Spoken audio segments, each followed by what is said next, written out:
So I've put together 9 rules of time management coming from different sources that you could start using straight away. If you could use 1 or 2 of those in the next day or so and let me know how you go, I think they'd be fantastic. Those are quick wins that you can start applying right now. On top of that, I was bold enough to give each one of those rules a rating. So have a look at that. My rating is more related to the work environment. So let me know what you think. I will talk about planning and organizing, but this tip is so simple that I wanted to share it with you straight away. I mean, just the one simple thing that you can do. Now, tomorrow morning, before you start the day, write down what you want to do during the day, and you will see. I mean, you could even, tonight before going to bed, put a piece of paper and a pen on your breakfast table just to make sure that you don't forget.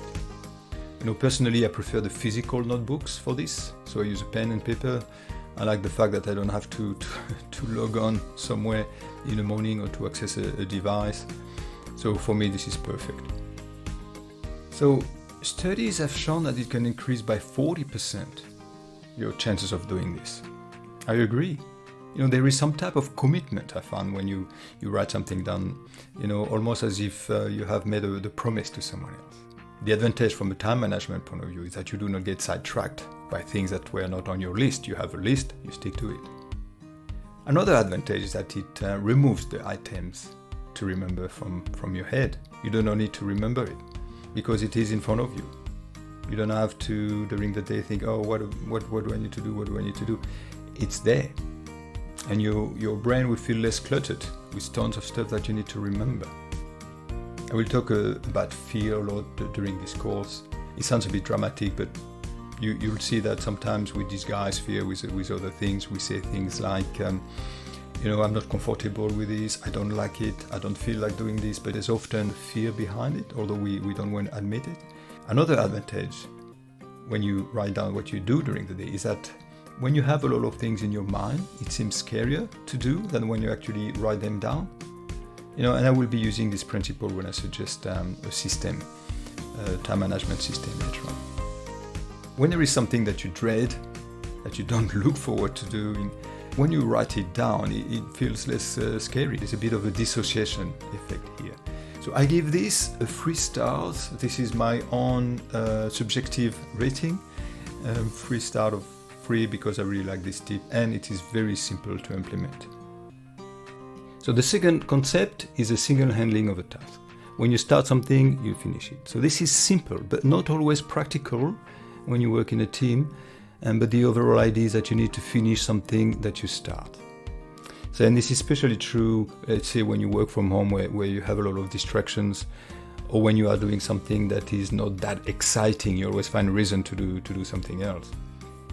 Now, the challenge is that it takes a lot of time to get back to the task, and I've seen a few numbers going from 5 to 20 minutes to get back to the task when you have moved away from it. That's another start for you. 80%, that seems really amazing, right? So when you do everything at once, you don't have this getting back into it time. Single handling of a task, not always feasible, but I would say for tasks taking less than 2 hours maybe, I would highly recommend it. I give it 3 stars. The third concept, planning vs doing. For instance, myself with this online course, you always try to improvise to start with in front of the slides and say, oh yeah, I'm gonna let the tape run and I'm gonna say things on top of it, but it's good because I never ran out of things to say, but the content was not very flowing or interesting. So now I plan for it, not word for word, but I know the exact points I want to say, nothing less or more. So more time in planning, but less time in production after removing the bits that were not that interesting or were a bit out of context. So if you are a developer also, if you are a coder, for instance, I'm sure you know this. You know, when you go straight into coding without doing some design or planning, your code is not going to look good, not easy to read. It will be trials and error. You start with something, after you add something else on top, and you have this. So this is so obvious, plan instead of doing, but you know, it's sometimes we get stressed and we don't think about doing it. Another start for you. Not sure how they calculate that, but it seems a bit extreme. But this is a result of some research. So 10 minutes saved in execution for every minute of planning done. And this is good selling point because I often face resistance on this for my staff. Ben, don't you think I have things to do and you want me to plan on top of this? You want me to do some fluffy planning. I want to do stuff. Another advantage is removes uncertainty, give you a direction, calms you down. So this is a recurring point for me. I often talk about, calming yourself down, remove the stress. As for the first tip above, it also provides clarity. You have a clear vision. It removes the fear of the unknown. It is comforting. So it's a bit like the first point when you have to write things down, but this is a bit longer term. And this is the first point, what do I need to do? And this is more how I will be doing it. See, we've just done one slide, 3 concepts, and we already saved, 80% time in execution. And the other one was how much? 900%, 1 minute plan for 10-minute execution. And we have increased our chances of doing stuff as well. So it's a good start. Let's move to the next one. Another thing that we can do is task batching. So we group all our tasks at once. I think this is also very good. I think we have a tendency sometimes to want to have a bit of variety to our day. So we do a little bit of this, a little bit of that. But doing everything at once from a time management point of view, it's very efficient. You are in the same frame of mind, you are in a flow. For instance, if you give phone calls, if you give them all at once, then by the third call, maybe you get a little bit more efficient and you go straight to the point. This is good and also works if you have to work with the same group of people for the same task. So you can block one afternoon when you do the thing all together as a group. For instance, interviewing, you interview them all in one afternoon. At the end of the session, and while everybody is here, you can discuss the candidates and you can make a decision on the spot. The one that you're probably aware of is, read and respond to your emails all at once. Once again, it depends on the job you have, but, just reading your email twice a day, for instance, and you just reply to them all is so efficient instead of having these alerts, these notices coming. Oh, I have a new email, let's have a look at it. Oh, no, I don't want to respond to it now. It's going to take me too long. Block one hour and do it. Same for phone calls, same principle. Now, depending on your job, you might not be able to block calls, but if you can do it and respond to them all at once, you are in control, you are driving the communication. So all this improves the efficiency greatly. Something else that is often recommended is to keep track of your non-productive activities as they come up. This is an awareness exercise. Sometimes we don't realize how much time is wasted by the simple things until we start actually putting a number in front of it. Your co-workers, for instance, are having one after the other in the morning and catching up, and one arrives at 8, the other one at 8:30, or the other one at 9. Another distraction is, the phone, and I think we all know that. It's great to have our personal phones at work, but do we really need to check our emails every 30 minutes? Or even worse, to have an alert on it. But by keeping track of all these, that really gives us a number. We can really assess which activity we need to remove or reduce. There are even some phones now that can let you track how much time you spend on one app, for instance, and it gives you reminders and say, oh, you've been using this app for 30 minutes, and then you can assess and say, well, is that really worth my time? This is a good tip. This is a one-off. You just do it once, and after you are set up. So you add all that up, you realize how much time is wasted during the day, and you plan to avoid them. And for instance, you remove mail apps from your phone. That's something I've done personally. I didn't really need to check my email when I was at work, so I removed the email app. Now, another tip. Everything that takes you less than 2 minutes, do it on the spot. So that removes the double handling of the tasks. So if you put a task on your list and do it after, then you've already handled the task twice. So you're already on the losing end with that one. You put it on the list, after you read your list, after you remove it from your list, after people ask you, have you done it? Oh, not sure. And you check your list. Do it straight away if it's short.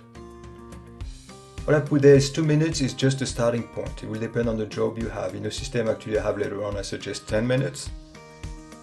because I think that would work for me, but check with you if 10 minutes too long. So for me, this is the greatest of all tips.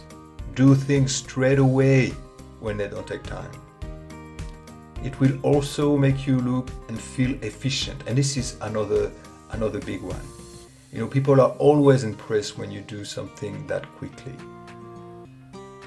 On the other end of the scale, it can be frustrating, you know, when you know it would take someone only 5 minutes to do something and you really depend on it and you have to wait for days and weeks. And every time you go to them, they say, oh, but look, I'm so busy, I have so many things to do.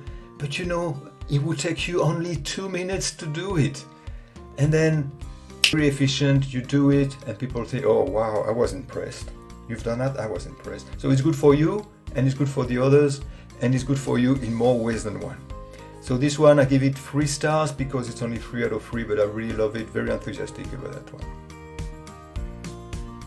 Another tip that I have here is do the hard things first, also called eat that frog. So start your day with the most difficult task of the day. Now this is what Brian Tracy calls eat that frog, but it's in reference of the Mark Twain quote below, and I think people usually think Brian Tracy coined that expression, but it's actually Mark Twain when he said, if it's your job to eat a frog, it's best to do it first thing in the morning. I think it's a good tip, I like it. In the time management system that I'm suggesting later in the course, I replace hard things with things you don't enjoy doing. I think it's more accurate. Because you can have something hard, but if you enjoy doing it, you'll be very happy to do it. So the challenge of this is that if you delay that first task because you find it too hard, then all other tasks after are being delayed. So this is why I would suggest doing it more the Kaizen way, if you like, which means splitting a big task into smaller tasks and then take the easiest of these smaller tasks. But I will explain this in more detail later on. Only 2 out of 3 stars because I think it needs some tweaking. Let's review another tip that is commonly seen in time management literature. The 80-20 principle or the Pareto Principle. So this states that usually 20% of what you do accounts for 80% of your productivity or issues. So focus on this 20% and not on the other 80% left. For instance, 20% of your clients bring 80% of your sales. So focus on these 20 clients because they are the one bringing all the money. 20% of your clients account for 80% of your issues. So get rid of those clients. Easy. So that seems quite reasonable. If there is 20%, say, of your clients that bring 80% of your sales, yeah, you know, the other 80% only account for 20%. So why waste your time on this? But does this work for your tasks at work though? I think that once again, this would work only in very specific cases. You know, if you can really check with a matrix, you know, for instance, regarding sales, as per the example above, great. But when we work on something that cannot be that easily calculated, what do you do with this? I mean, and the other challenge I have is what do you do with the other 80%? You know, because once again, the overall philosophy is that it all needs to be done.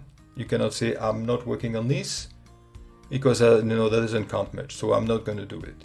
Same as the non-important stuff. So what do? You just don't do it at all? Now, as the one before, I do not fully agree with this one. Maybe because I don't think it's feasible at work. But I thought I would mention it here for you know, to be complete, I suppose, to be thorough. Now, you know what Pareto is. It's also called the 80-20 principle. 1 star at work.